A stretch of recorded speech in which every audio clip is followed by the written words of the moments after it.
కూటమి ప్రభుత్వం హామీలను తుంగలో తొక్కిన విషయం రాష్ట్ర ప్రజలకు అర్థమైందని అనంతపురం నగర డిప్యూటీ మేయర్ వాసంతి సాహిత్య విమర్శించారు. మెగా డిఎస్సీని దగా డిఎస్సీగా మార్చారని దుయ్యబట్టారు. వైఎస్ జగన్మోహన్ రెడ్డి హయాంలో వ్యవస్థలన్నీ బలోపేతమయ్యాయని, కూటమి ప్రభుత్వంలో ప్రతి వ్యవస్థ నిర్వీర్యమైందని వాసంతి సాహిత్య అన్నారు.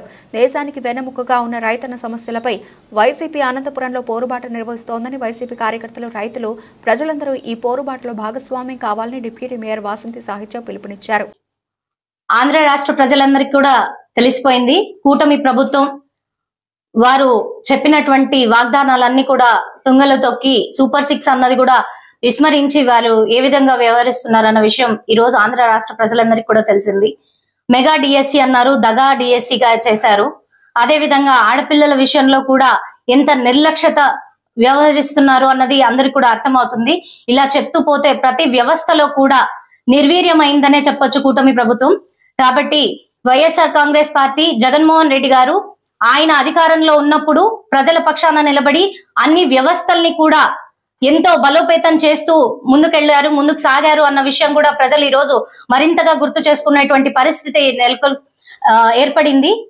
కాబట్టి అప్పుడు ఇప్పుడు ఎప్పుడు కూడా జగన్మోహన్ రెడ్డి గారు ప్రజల పక్షాన ఉంటారు అని తెలియజేయడం కోసం ఈ రోజు వైఎస్ఆర్ కాంగ్రెస్ పార్టీ మరొకసారి ప్రజలందరి కోసం, ముఖ్యంగా మన వ్యవస్థలన్నిటికీ వెన్నెముకగా రైతే రాజు అన్నటువంటి వ్యవస్థగా నాడు రాజశేఖర్ రెడ్డి గారి నుంచి జగన్మోహన్ రెడ్డి గారు కూడా రైతును రాజుగా పరిగణించి వారి కోసం సంక్షేమ పథకాలు ఇవ్వడమే కాకుండా రైతు భరోసా కేంద్రాల ద్వారా కూడా గ్రామీణ ప్రాంతాల్లో టెక్నాలజీని కూడా వారు ఏ విధంగా ఉపయోగించుకోవచ్చు అనేది వారికి అతి చేరువ చేస్తూ ఆర్బీకే కేంద్రాలను ఏర్పరిచారు.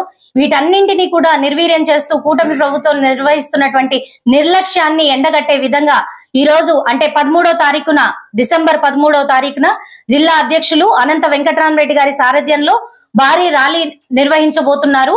దీనికి మన జిల్లాలో ఉన్నటువంటి రైతాంగం, అదే విధంగా రైతులందరికీ కూడా మనం సంఘీభావం తెలియాల్సిన అవసరం అందరికీ ఉంది. కాబట్టి ప్రతి ఒక్కరు కూడా సంఘీభావం తెలియచేస్తూ ఈ ర్యాలీలో పాల్గొనాలి.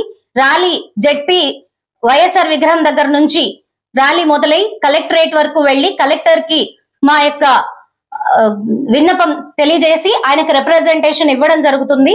కాబట్టి పార్టీ నేతలు, పార్టీ కార్యకర్తలు, ఇతర సంఘాలన్నీ కూడా ఎవరైతే రైతులందరికీ మద్దతు తెలియజేయాలనుకుంటున్నారో వారందరూ కూడా ఈ కార్యక్రమంలో పాల్గొని ఈ ర్యాలీని, ఈ కార్యక్రమాన్ని విజయవంతం చేస్తూ మనం సైతం రైతుల కోసం జగనన్న సారథ్యంలో ముందుకు వెళ్తామన్న విషయాన్ని అందరూ కూడా తెలియజేయాల్సిన అవసరం ఉంది. ఇది కూటమి ప్రభుత్వానికి ఒక చెంపపెట్టులాగా వాళ్ళు ఖచ్చితంగా రైతులకు న్యాయం చేసే విధంగా ముందుకెళ్లాల్సిందిగా మనందరం కూడా పాటుపడదాం. అందరూ ఈ ర్యాలీని జయప్రదం చేయాల్సిందిగా మనస్ఫూర్తిగా కోరుకుంటున్నాను.